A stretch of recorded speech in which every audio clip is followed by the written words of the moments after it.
The USS Oriskany aircraft carrier was purposely sunk in the Gulf of Mexico in May of 2006. It rests in 220 feet of water, 27 miles south of Pensacola. For the past decade, divers have come from far and wide to see parts of this behemoth. Recreational divers are limited to the superstructure called the island. Tech divers come with grand ambitions and expectations, only to realize this is a big-ass boat. Few have managed to see its entire mass, even from the outside. Fewer still have ventured down some of the major cutouts to the engine compartments. For most of 10 years, there's been no evidence or reports of divers traveling the passageways on the lower decks of this storied warship. It turns out, however, that a trio of cave divers from north-central Florida have been towing their own boat 6 hours to the Panhandle and autonomously diving deep inside the ship. Retired Navy Commander Dave Sandbag Sandgren, together with his son Dove, and a former squadron mate, Lieutenant Commander Paul Trigger Rogers, have spent the past decade penetrating all areas inside this incredible monument to naval aviation. These intruders of the deep present the USS Oriskany from the inside. On most ships, the top surface of the floating part of the boat is referred to as the main or the first deck. On an aircraft carrier such as the Oriskany, this would be the hangar deck. The second deck, then, is immediately below, yet remains above the waterline, so it can be relatively open to human passage and horizontal travel. The Oriskany has 2 main passageways, stretching full length fore and aft, one starboard side and one to port.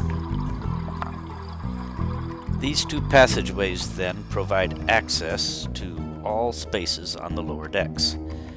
Having lived aboard aircraft carriers while flying the A-6 Intruder at sea gives our tech diving explorers an advantage in navigating these spaces. But that is not to imply that it is easy. As it happens, there are many access points to the second deck from the hangar bay. One good one is to use the famous escalator from forward in the island on the flight deck. This is the route aviators would have taken after their flights in returning to their squadron ready rooms and their personal staterooms. Once down on the second deck, the diving is challenging yet fascinating. The passageways are sometimes lined with plumbing for who knows what. Certainly nothing an A-6 pilot would understand. Other areas look like a war zone, which is not surprising, knowing the traumatic fashion in which this ship made its way to the ocean floor. Sinking stern first, anything not bolted down would just slide into a pile. But now, apart from things continuing to fall off the walls and from the ceilings, the situation is somewhat stable, at least until the next big hurricane. This freedom of passage allows for visiting some of the more historic or even just curious places on the ship. If you were to contemplate a list of must-see locations, it would have to start with the reason the warship exists, and that is combat. The Combat Information Center is located midship second deck and is most easily reached via one of the 3 major holes cut out of the hangar deck in preparation for the sinking. A host of individual radar control stations and a large working grease board allowed intel officers to assess and plan. In the vicinity of CIC, and just 1 deck lower, are 2 smaller points of interest in the dental offices and the barber shop. Last time Trigger was there, he decided to get a quick trim. Also on 3rd deck is the main crew galley and dining space.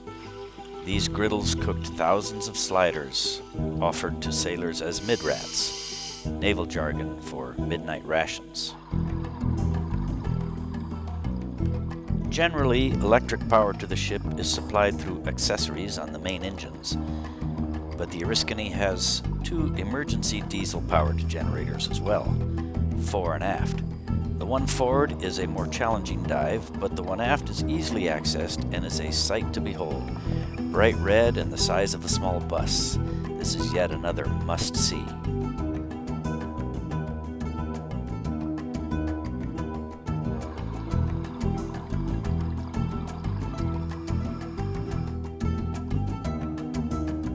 Some of the monstrous equipment on board is exclusive to an aircraft carrier.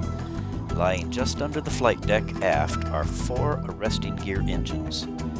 They are huge pistons using hydraulics and a sort of block and tackle system that pays out heavy steel cable caught by the aircraft tailwheel. The more cable gets pulled, the closer the 2 pistons come together, with hydraulic resistance increasing the deceleration to a stop. Fascinating machinery now resting at 150 feet below sea level. For a bigger challenge in diving, but with a tremendous reward, the catapult retract control space is located just aft of the aircraft elevator. The sailors used these valves and gauges to control steam going to the catapults. Fascinating stuff. The thing is, on this dive, you have to fit through a just right-sized round opening to exit the space, or you'll have to go back through that narrow path in low vis due to the silt disturbed in the first pass. Once clear, the way out is aft through this starboard passageway to the next expansion joint and out to starboard. All the way forward, just under the flight deck, is the alternate combat bridge with its own viewing portholes in the event the primary bridge takes a hit in battle.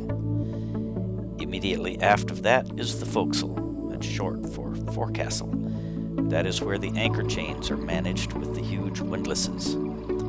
Often at sea, while not otherwise in use, the forecastle serves as a covered space large enough for worship services or squadron awards ceremonies. Definitely a memorable place to those who have served, and for sure an impressive space to see now. Heading aft from the forecastle, there is access to the aircraft elevator pit with its huge pulley system and cables. All 3 of those destinations can be viewed in a single not-so-difficult dive. At the other end of the degree of difficulty scale is a most challenging and yet surprisingly rewarding dive into, of all places, the 4th deck laundry room. Horizontal nav and travel is required on 3rd deck to a down ladder accessing 4th deck and the laundry room. Once inside, movement must be slow and deliberate to avoid, in as much as possible, disturbing the piles of silt.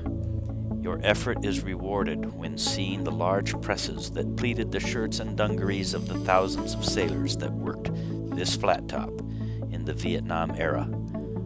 For sure, very few will ever see these presses again. These are some of the historical sights available to the skilled and unafraid. Diving deep inside the Oriskany takes training and experience, but leave timidity at home and it is all doable. The effort required is substantial, but seeing rare sights and going where few others have or ever will is its own reward.